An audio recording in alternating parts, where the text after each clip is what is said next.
रहीम अस्सलाम वालेकुम। Inside story के साथ मैं मोहसिन बिलाल।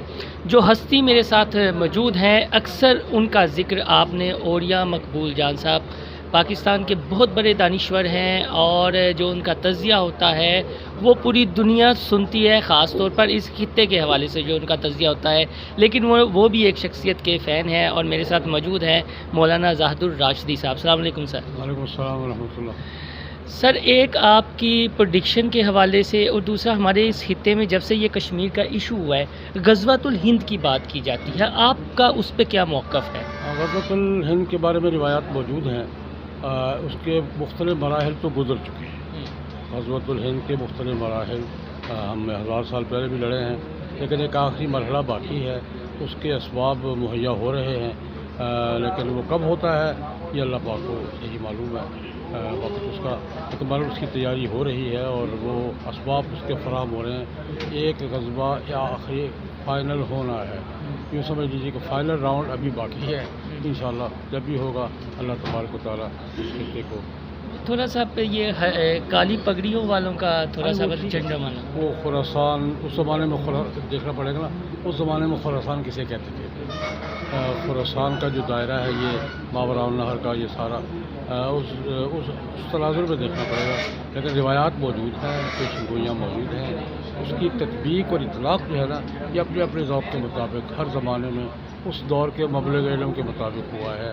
कोई हतमी ताबीर नहीं है उसकी, लेकिन इतनी बात है कि हालात उसके बन रहे हैं और इंशाअल्लाह अपने वक्त में। लास्ट में ओरिया मकबूल जान साहब कहते हैं कि हमारी जो आर्मी है ये कस्टोडियन है उन असासों की जो ठीक है, अच्छी बात है। आज आर्मी बनी इसलिए आर्मी के जो बुनियादी मकासद हैं, पाकिस्तान की हिफाजत, पाकिस्तान के नज़रिए की हिफाजत, पाकिस्तान के जो मंजिल है उसकी हिफाजत, सरहदों की हिफाजत, आर्मी का बुनियादी मकसद ही है।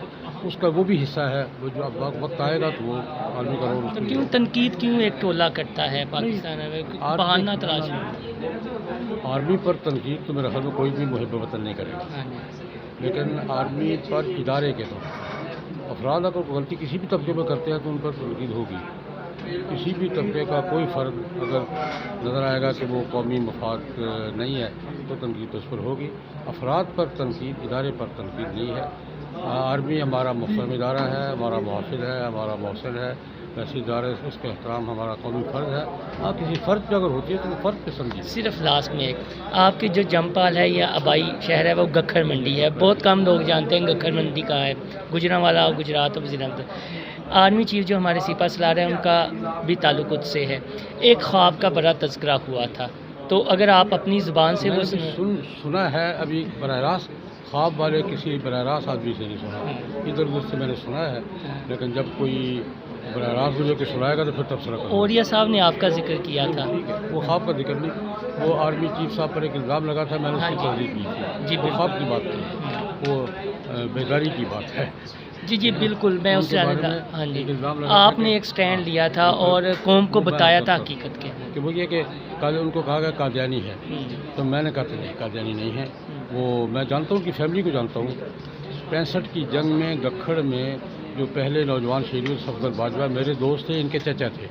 सारी फैमिली को जानता हूँ, कादियानी नहीं है ये मैंने वो अब भी कहता हूँ। तो बाकी ख्वाब बराह रास्त मैंने किसी से सुना नहीं, जब कोई मुझे बराह रास्त बताएगा तो तबसरा भी करूँगा। Thank you sir. जी, मौलाना ज़ाहिदुर राशिदी साहब की बातें आपने सुनी। उनका ये कहना है कि हमें इस कौम के लिए और मुल्क की तरक्की के लिए इकट्ठा होना चाहिए और ये जो अफवाज पाकिस्तान के हवाले से बातें करते रहते हैं, इस प्रोपेगेंडे का जो है वो हमें जो है मुकाबला करना चाहिए और बीइंग अ पाकिस्तानी बनकर सोचना चाहिए। ये मुल्क है तो हम हैं। आपको मेरी ये वीडियो पसंद आए तो मेरा चैनल इनसाइड स्टोरी सब्सक्राइब करना ना भूलिएगा। अल्लाह।